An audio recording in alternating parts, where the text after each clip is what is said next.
সুপ্রভাত, নমস্কার বন্ধুরা। আজকে 2রা আগস্ট 2024। অনেক দিন ধরে এই দিনটার প্রতীক্ষায় ছিলাম যে কবে 2রা আগস্ট আসবে। আজকে আমাদের একটা যাত্রা শুরু হবে। ভ্রমণ নয়, ট্রাভেল নয়, এটা একটা যাত্রা। তাতে আমরা কোথায় যাচ্ছি, কারা যাচ্ছি, কোথায় আমরা স্টে করছি, কোথায় কত খরচ হচ্ছে, সমস্ত কিছুই আমরা আপনাদের দেখাবো। সেই জন্য আমাদের সাথে থাকুন। এখন প্যাকিংয়ের পালা, জিনিসপত্র একটু গুছিয়ে নিই, দিয়ে আমাদের যাত্রা শুরু হবে। তো আমাদের সঙ্গে থাকুন। ক্রমশ প্রকাশ্য আমরা কোথায় যাচ্ছি, কিভাবে যাচ্ছি। তো বন্ধুরা, প্যাকিং কমপ্লিট। একটু অল্প অল্প জিনিস নেব এরকমই পরিকল্পনা, কিন্তু তাই নিতে নিতেও বেশ কিছু হয়েই গেল। মোটামুটি 5-6 কেজি ব্যাগের ওজন হবে। দেখাই আপনাদের। এই হচ্ছে আমার ব্যাগ, এই রুকস্যাক, ছোটো রুকস্যাক, তাপ কেজি 6 পর্যন্ত হয়েই যাবে। তো আমরা 5 বন্ধু মিলে যাচ্ছি অমরনাথ যাত্রা। বাবা অমরনাথের উদ্দেশ্যে আমরা রওনা দিচ্ছি। হিমগিরি করে আমরা যাব। হাওড়া স্টেশন থেকে হিমগিরি 11:55 ছাড়বে। তো আমরা 9:30 নাগাদ মিট করব সিদ্ধা অ্যাপার্টমেন্টের কাছে। বাকি বন্ধুরা ওখানে রয়েছে, তাদের প্রত্যেকের সাথেই পরিচয় হবে। আমরা 5 জন যাচ্ছি, রাতুল, চন্দন, অরূপ, সুজিত আর আমি স্বপন। আপনাদের সাথেও পরিচয় হবে। তো চলুন দেখা যাক কীভাবে আমরা যাই, কী মজা হয়। আপনারাও সঙ্গে থাকুন। কথাই আছে, পতির পুণ্যে সতীর পুণ্য, কিন্তু সতী সঙ্গে না থাকলে কি পতি পুণ্য করতে পারে? তাই আমরা যখন অমরনাথে যাচ্ছি, রঞ্জিতা তখন ব্যস্ত আমাদের জন্য কিছু খাবার বানিয়ে দিতে। তো সকাল সকালই বেরোচ্ছি, তাই রাত্রের হেভি খাবার নয়, ছোট্ট কিছু স্ন্যাক্স, একটু স্যান্ডউইচ বানিয়ে দেওয়ার চেষ্টা চলছে, আপ্রাণ চেষ্টা চলছে, এবং আমরা সেইটুকু খেয়েই বেরোবো। রঞ্জিতা, তুমি কিছু বলবে? খুব ব্যস্ত, মনটা খুব খারাপ। 10 দিনের জন্য চলে যাচ্ছি, একা থাকবে, ছেলেও অসুস্থ। ঠিক আছে, সবই মহাদেবের কৃপা, সব ঠিক হয়ে যাবে। বাই বাই, আসছি। ভালো থেকো, সাবধানে থেকো, টাটা। সিদ্ধার সামনে সব বন্ধুরা আমার জন্য অপেক্ষা করছিল, সবার সাথে দেখা হয়ে গেছে। ক্যামেরায় দেখা যাচ্ছে রাতুল, সুজিত, চন্দন, অরূপ আর আমি স্বপন। আমরা সবাই হাওড়ার উদ্দেশ্যে রওনা দিলাম। 11:55 গাড়ি, ঠিক সময় আমরা পড়ে যাব। বাইরে ঝিরিঝিরি বৃষ্টি পড়ছে, তার মধ্যে আমরা যাত্রা শুরু করলাম। বন্ধুদের সঙ্গে গল্প করতে ব্যাপারই আলাদা।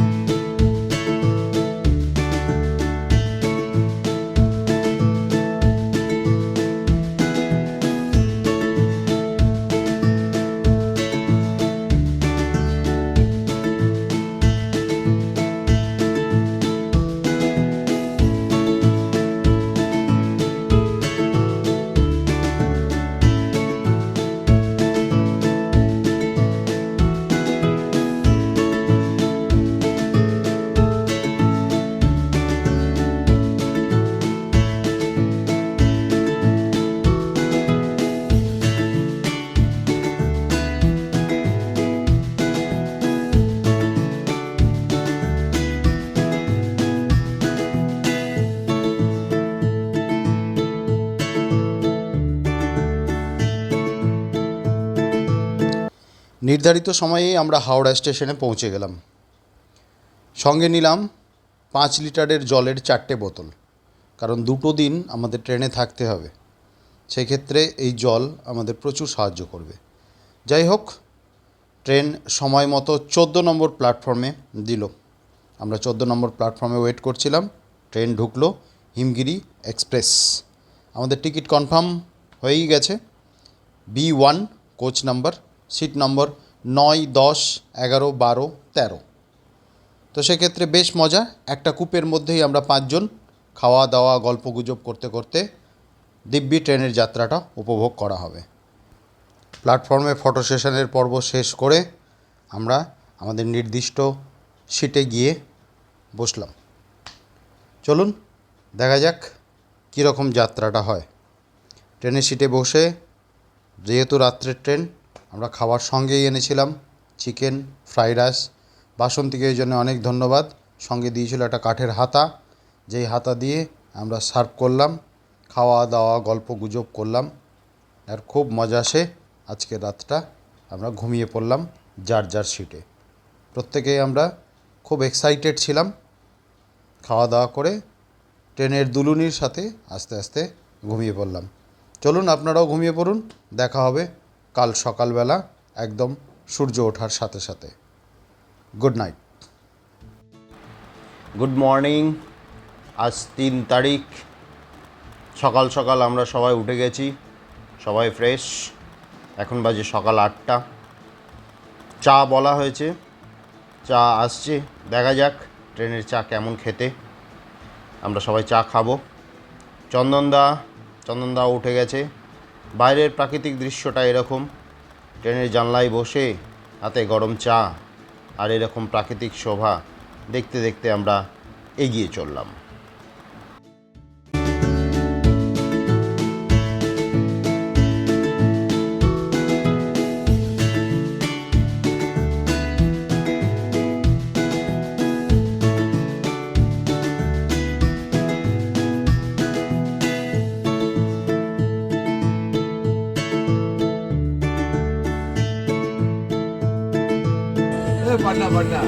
পাটনা সাহিব, হ্যাঁ কেন তুমি নামবে নাকি?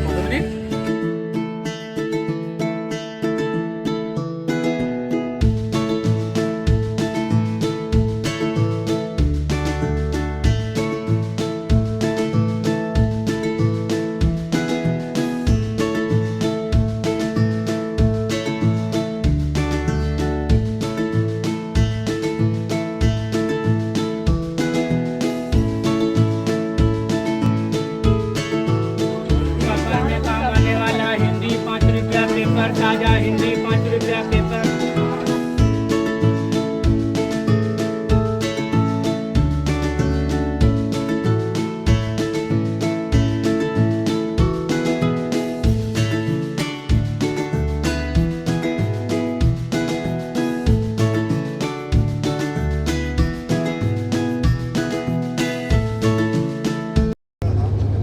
তো আজকে 3 তারিখ, আমরা 2 তারিখে যাত্রা শুরু করেছিলাম, আজকে 3 তারিখ হয়ে গেল, ট্রেনেই আছি। তো আমরা মধ্যপ্রদেশের মধ্যে দিয়ে যাচ্ছি। 7:20 নাগাদ লখনৌ পৌঁছে যাব। এখন বিকেলবেলা, পড়ন্ত বিকেল, জানলা দিয়ে বিকেলটা দেখছি। সারাদিন দিব্যি কেটেছে, গল্প স্বল্প, খেলাধুলো, খাওয়া দাওয়া সব হয়েছে। আমরা খাবার সঙ্গে নিয়ে এসেছিলাম, তাতে আমাদের ব্রেকফাস্ট, লাঞ্চ সবই হয়েছে। কাল রাতে ডিনারও করেছিলাম। সবাই দিব্যি ঘুমিয়েছে, ট্রেনে যতটা ঘুম হওয়া সম্ভব সেরকমই হয়েছে। তো ওভারঅল যাত্রা খুব সুন্দর যাচ্ছে। তো আপনাদের সঙ্গে একটু শেয়ার করে নেব যে আমরা যে যাত্রাটা করছি, আজকে আমাদের দ্বিতীয় দিন। তো তাতে এখনও পর্যন্ত আমরা কীরকম কী খরচ টরচ হলো সেগুলো আপডেট দিতে থাকবো। তো আমাদের সঙ্গে আছে আমাদের সুজিতদা, যে খরচের ব্যাপারটা পুরোটা সুজিতদা নিজেই দেখছে। তো সুজিতদাকে আমি দিচ্ছি, সুজিতদাই বলছি। আমরা হঠাৎ করে একদিন আলোচনা হলো যে অমরনাথ যাব। তো একদিন রবিবার ছিল, আলোচনা করলাম যে অমরনাথ যেতে হবে, যাবো চলো। 4 জন মিলে আমরা একসাথে হঠাৎ করে বাই উঠলো ঠিক হলো। তারপরে স্বপন হঠাৎ করে সেও রাজি হয়ে গেল যাওয়ার জন্য। এই করে করে যেদিনকে ভোটের রেজাল্ট হলো 4 তারিখ, জুন মাসের 4 তারিখে, আমরা সেদিনকে সাগর দত্ত হসপিটালে গিয়ে মেডিকেল যা প্রসিডিওর আছে অমরনাথ যাত্রার জন্য সেটা কমপ্লিট করলাম।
দিন লাগলো আমাদের কমপ্লিট করতে।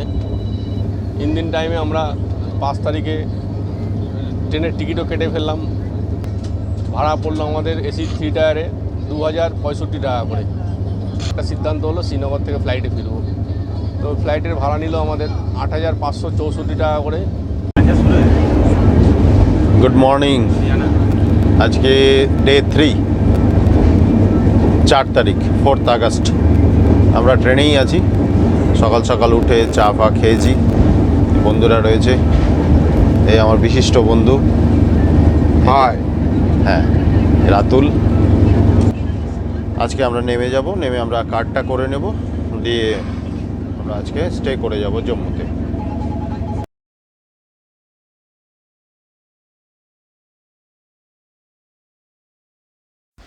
প্ল্যাটফর্মে গাড়ি দিয়ে দিয়েছে, সব চেক করে নাও জিনিসপত্র, নেমে পড়ো ধীরে ধীরে।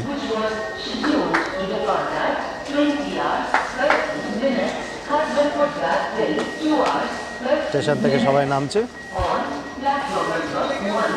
সুজিত, রাতুল, চন্দন, আমরা সবাই নেমে পড়েছি। এই May I have your attention, please? Train number 1, 2, 3. 2:40, যেখানে আমাদের একটাই নামার কথা। 1 ঘন্টা 40 মিনিট ট্রেন লেট। क्रमांक 1 पर खड़ी है। May I have your attention, please? Train number platform number 1. एक समाचार हर हर महादेव। को जाने वाली जिसके जाने का समय 20 गाड़ी टाइम टेबल था। अब ये गाड़ी আর এই বাইরেটা 20 मिनट पर হোটেল লিরোই। 1 से जाएगी। आपको हुई असुविधा के लिए हमें खेद है। May I have your attention, please? The time of train number 13. Jammu Tawi স্টেশনটা বাইরে থেকে দেখতে এরকম। আমরা পৌঁছে গেলাম। পৌঁছে গিয়ে একটুখানি হেঁটেই একটা টেন্ট, বিশাল টেন্ট, তাতে বিশ্রাম ঘর লেখা, তার ভেতরে আমরা প্রবেশ করলাম। লাগেজগুলো একটা জায়গায় আমরা রাখলাম, রেখে আমাদের আধার কার্ড আর মেডিকেল সার্টিফিকেটটা নিয়ে RFID কার্ড নেওয়ার জন্য লাইনে দাঁড়ালাম। লাইন খুব বেশি ছিল না, অল্পই লাইন ছিল। সেখানে দাঁড়িয়ে আমরা আমাদের RFID কার্ড কালেক্ট করে নিলাম। আমাদের ট্রেন হিমগিরি এক্সপ্রেস টাইমেই ছিল, কিন্তু শেষের দিকে জানি না কী জন্য 1 ঘন্টা 40 মিনিট লেট হয়ে গেল জাস্ট স্টেশনে ঢোকার আগে। স্টেশনের বাইরের চত্বরটা এরকম, এখান থেকে বিভিন্ন জায়গার গাড়ি, শেয়ার ট্যাক্সি পাওয়া যায়। কাটরা, শ্রীনগর, যে কোনো জায়গায় এখান থেকে যাওয়া যায়, যোগাযোগ বেশ ভালো। আর এই দিকটাই সেই টেন্ট যেখান থেকে আমরা RFID কার্ড কালেক্ট করলাম। তো কার্ড কালেক্ট করা আমাদের হয়ে গেছে। আমরা এবার এখানেই জম্মুতেই আজকের দিনটা স্টে করে যাব। আর এই টেন্টের ভেতরেই পাওয়া যাচ্ছে সিম কার্ড, যেই সিম কার্ড এখানে অ্যাক্টিভেট থাকবে। BSNL-এর সিম, 200 টাকা দাম, 10 দিন ভ্যালিডিটি। চেক আপ করে মেডিকেল বোর্ডও এখানে আছে, চেক আপ করে কেউ ইনস্ট্যান্ট যাত্রা করতে পারে। স্টেশন থেকে বেরিয়ে কয়েক পা হাঁটলেই অমরনাথ ট্রাস্ট বোর্ডের একটি বড় হোটেল রয়েছে। দুর্ভাগ্যবশত আমরা এখানে জায়গা পেলাম না। যাই হোক, একজন অটো চালকের সহযোগিতায় মুন্না গেস্ট হাউস বলে একটা গেস্ট হাউসে আজ রাতের মতো আমাদের ঠিকানা হলো। সেটা খুব বেশি দূরে নয়, এখান থেকে মাত্র 500 মিটারের মধ্যেই হবে। আমরা ওই অটো চালক আমাদের ওখানে নিয়ে গেল এবং সেটাই হলো জম্মুতে আমাদের আজ রাতের ঠিকানা। এই সেই মুন্না গেস্ট হাউস। এটি আমাদের রুম। এটা ট্রিপল বেডের রুম, খরচ পড়ল 2000 টাকা। AC room. একটাই সুবিধা, এই রুমটায় আমরা 5 জন একসাথেই রাত কাটাতে পারবো, কোনো অসুবিধা হবে না। অ্যাটাচ বাথ রয়েছে, বাথরুমটা এখনও দেখানো যাচ্ছে না, ভেতরে অরূপদা আছে, বাকি সবাই কিছু কেনাকাটা করতে গেছে। তো এটা জম্মুতে আজ রাতের আমাদের ঠিকানা। ব্লগটাকে আর দীর্ঘায়িত করব না, আজকে এখানেই শেষ করছি। এর পরের ব্লগে থাকবে আমরা এখান থেকে যাব পেহেলগাঁও, তারপর সেখান থেকে চন্দনবাড়ি। তো সেগুলো পরের ব্লগে পরপর আসতে থাকবে, আপনারা সঙ্গে থাকুন। এই ব্লগটা এখানেই শেষ করছি।